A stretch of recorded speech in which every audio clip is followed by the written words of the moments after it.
Permettez-moi, Excellence, Mesdames et Messieurs, tout d'abord, de remercier Son Excellence, M. Bassirou Diomaye Faye, Monsieur le Président de la République, qui m'a reçu hier en audience à la présidence, malgré son agenda très chargé suite au Conseil des ministres.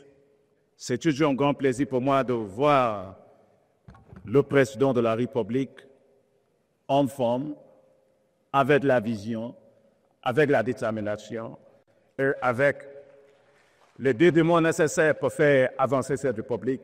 J'admire son leadership. Excellence, Monsieur Ousmane Sonko, Premier ministre Sonko, Premier ministre de la République du Sénégal, et chers frères, Monsieur le ministre de l'Économie et de la Planification et de la Coopération, Abdourahmane Sahane, Excellences, Mesdames et Messieurs les ministres et membres du gouvernement, ministre secrétaire général à la présidence, Excellences, Mesdames et Messieurs les ambassadeurs, et je vois tous ces ambassadeurs ici, je vois Madame l'ambassadrice de France, Mesdames et Messieurs les représentants élus, Madame la déléguée générale de la délégation de l'entrepreneuriat rapide et idéal, Madame, avec beaucoup de force de ce qu'elle fait là, Madame Aïssata Bush, Monsieur le représentant de l'Agence française de développement, Papa Amadou Sarr, qui représente ici aujourd'hui mon cher frère et ami Remilio, le directeur général de l'Agence française de développement, chers partenaires avec au développement des entrepreneurs qui sont ici, Mesdames et Messieurs et chers invités. Monsieur le Premier ministre, j'ai appris avec beaucoup de tristesse le décès de votre aide-de-camp, le commandant Pape Ndongo. Dans cette période, avec beaucoup de douleur pour vous, vous avez quand même tenu de venir ici à assister à cet événement. Merci beaucoup. Je voudrais vous présenter mes sincères condoléances à vous et à l'ensemble du peuple du Sénégal. Je voudrais donc qu'on observe une minute de silence à ce moment, s'il vous plaît.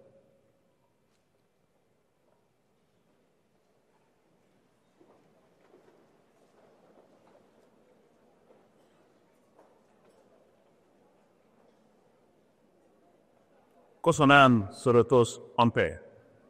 Amen. Je suis heureux d'être ici aujourd'hui et le lancement de la deuxième phase du projet d'appui et de valorisation de l'initiative entrepreneuriale des femmes et des jeunes pavés d'eau.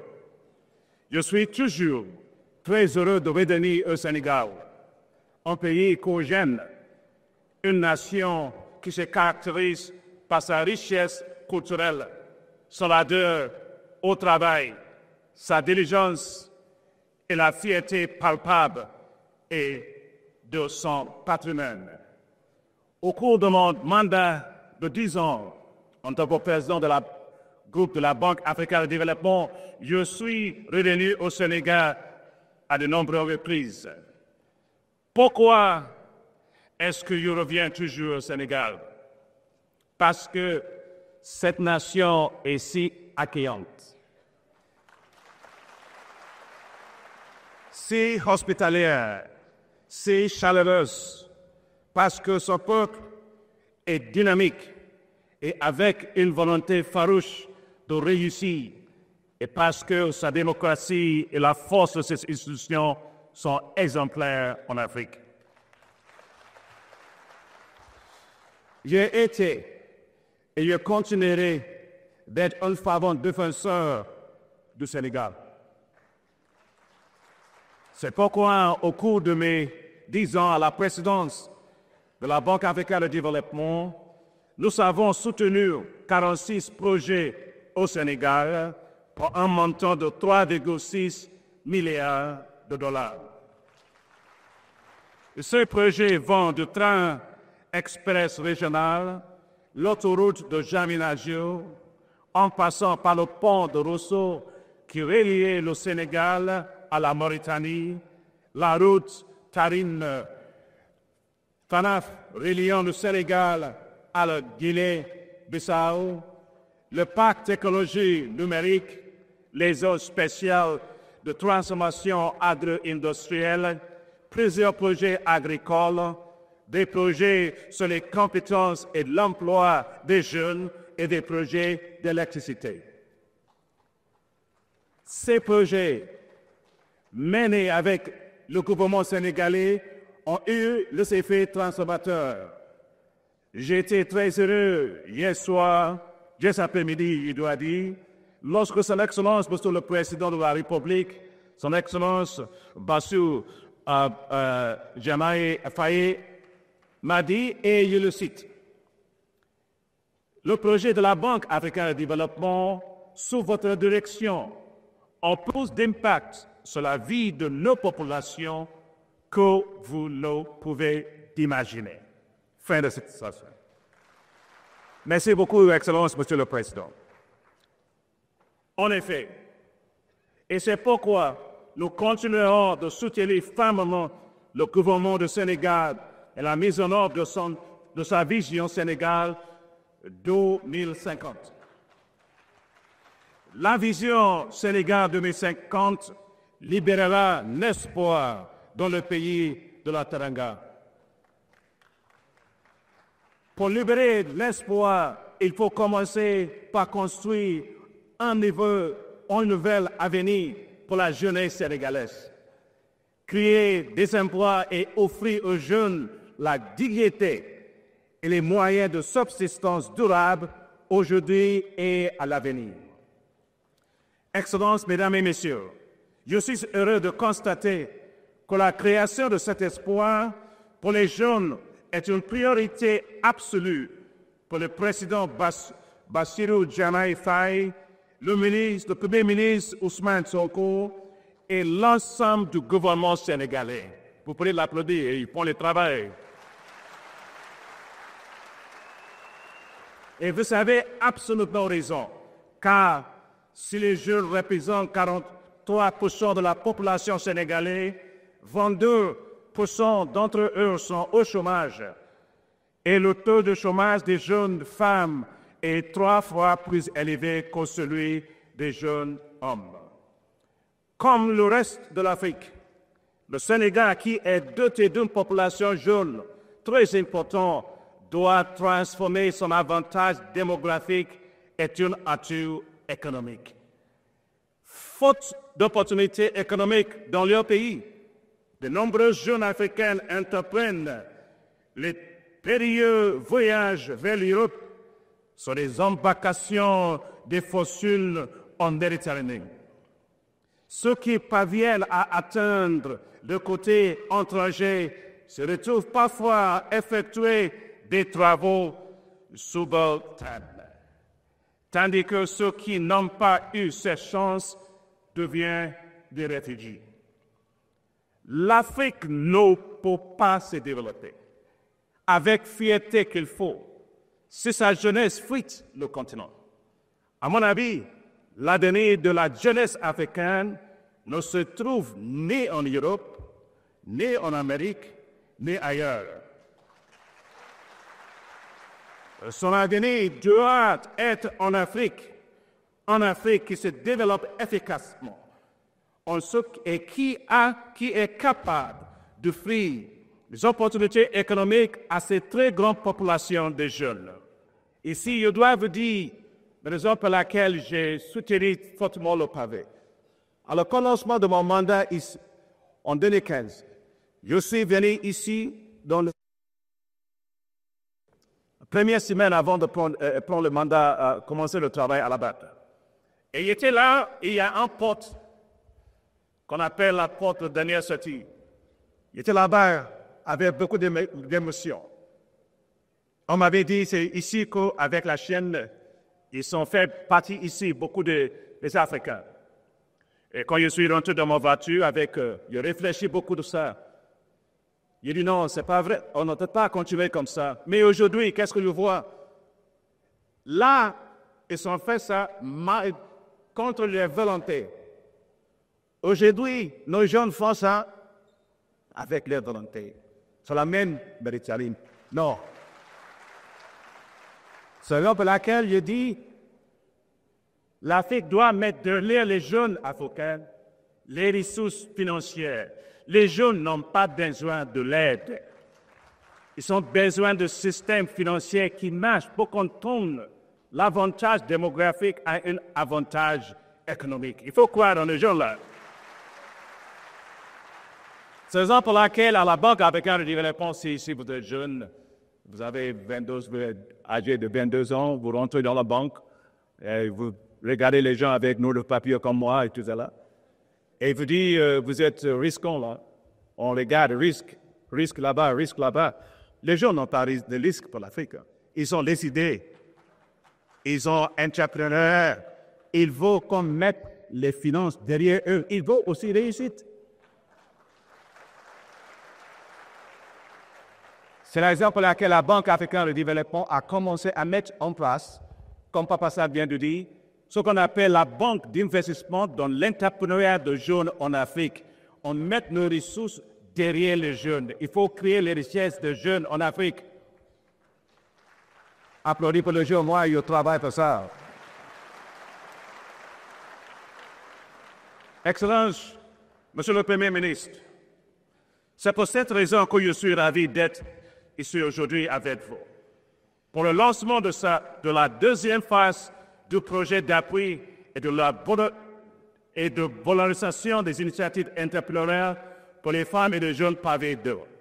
Je voudrais vous féliciter, Madame la déléguée générale de la délégation pour l'entrepreneuriat rapide, pour la passion, le dévouement et le dynamisme dont vous avez fait preuve en lançant la deuxième phase de pavé.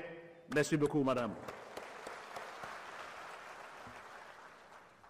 Je suis également heureux de constater que mon jeune frère Papa Sarr, l'ancien délégué général, qui a initié la première phase du projet pavé 1, est présent parmi nous aujourd'hui. Merci beaucoup, Papa. Excellences, Mesdames et Messieurs, la groupe de la Banque africaine de développement a approuvé un investissement de 48,8 millions d'euros en 2019 pour la phase 1 de ce projet. Je tiens à saluer le partenaire stratégique, l'Agence française de développement AFD, pour leur cofinancement qui se traduit par un investissement de 25 millions d'euros. Madame l'ambassadrice, merci beaucoup. Il faut remercier le gouvernement pour ça. Au cours de la première phase, notre partenariat avec le gouvernement a permis de financer 24 000 initiatives entrepreneuriales à hauteur de 100,6 millions d'euros. Un tiers de ces financements a été fourni par des banques privées sous forme de cofinancement et de garantie. Parmi les autres succès enregistrés, on peut citer la formalisation de plus de 6 000 entreprises, la formation et la qualification de plus de 20 000 personnes, l'accompagnement de 100 entreprises dans leur transformation numérique et la création de 93 000 emplois directs et indirects. Félicitations. De plus, la première phase a facilité l'acquisition des 100 tracteurs, plus de 15 000 équipements agricoles, 55 camions frigorifiques, 125 pirogues en fibre de verre, 200 minibus, 100 taxis et le financement de 94 start-up numériques. Incroyable, une fois de plus, félicitations. Je salue la continuité politique et le soutien au projet pavé. C'est comme cela que les choses devraient se passer. Car le revirement des politiques avec le changement de gouvernement souvent en Afrique ont souvent conduit à l'interruption des bons programmes. Et ici, au Sénégal, vous avez fait preuve qu'on peut faire meilleur. Je vous félicite donc, Monsieur le Premier ministre, pour cette continuité sur ce projet. Grâce à cette continuité, le peuple et la jeunesse du Sénégal sont gagnants. La continuité permet aussi d'assurer que l'on s'appuiera sur les succès du passé pour accélérer la création d'emplois pour les jeunes à travers des projets pavés d'eau. Excellences, Mesdames et Messieurs, c'est grâce aux résultats impressionnants de la phase initiale que nous lançons aujourd'hui la deuxième phase de projet d'appui et de promotion d'initiatives entrepreneuriales en faveur des femmes et des jeunes pavés d'eau, doté d'un budget de 163,5 millions d'euros. Pour cette deuxième phase de projet pavé, la Banque africaine de développement apporte un soutien financier de 73,7 millions d'euros. Le gouvernement du Sénégal et des autres partenaires de développement au développement fourniront les soldes à travers un cofinancement.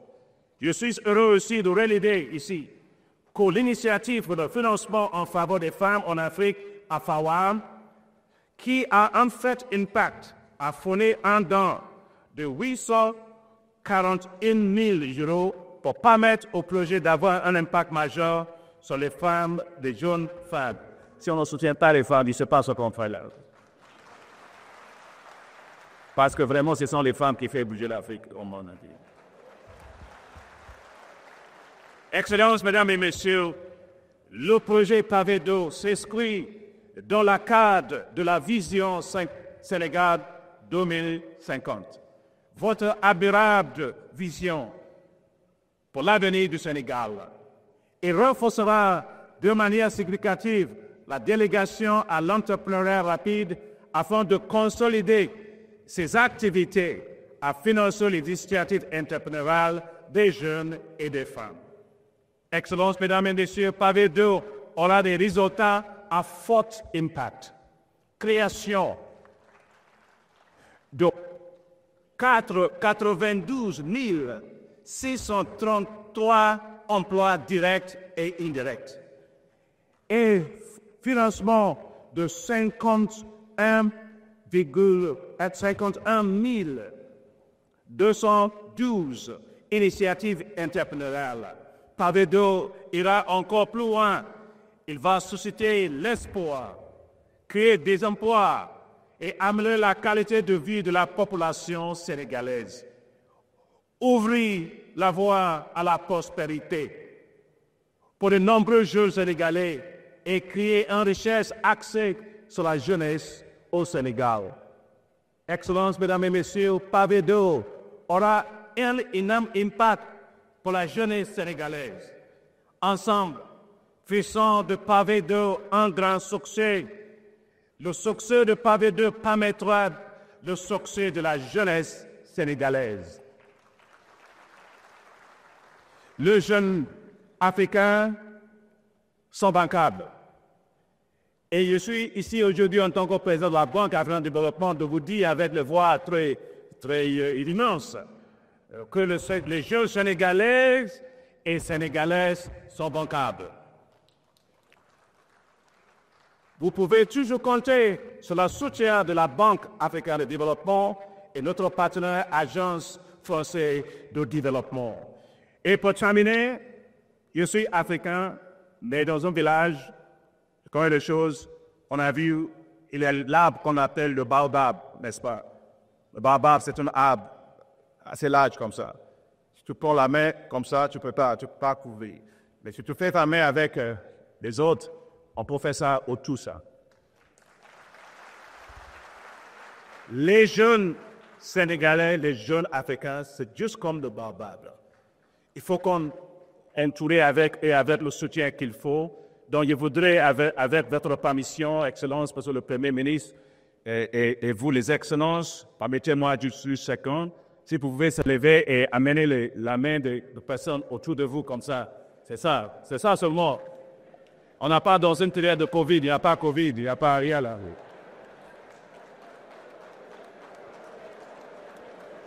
Et on dit ensemble, cap pavé d'eau. Kodio Denis, merci beaucoup, Djenezab. Je voudrais réserver une mention spéciale à notre partenaire historique. Je veux nommer la Banque africaine de développement. C'est certes l'institution impersonnelle qui a été aux côtés du Sénégal comme elle l'est pour tout le reste de l'Afrique. Mais je veux rendre un hommage particulier à son président sortant, au cas d'ici quelques mois, qui, comme il a dit, est un grand ami du Sénégal. Je voudrais lui dire, à la suite de la présentatrice, que le Sénégal lui ouvre ses bras. Et tantôt, je Pakinal disant qu'après votre mandat, nous allons vous retenir au Sénégal pour que l'expérience puisse continuer également à profiter à notre pays. Monsieur le Président de la BAD, notre institution commune, que vous avez brillamment et majestueusement dirigée pendant 10 ans, a grandement contribué à fabriquer des champions au Sénégal à travers le PAVI. Ces champions rayonnent non seulement au Sénégal, mais aussi sur les marchés régionaux et de plus en plus internationaux.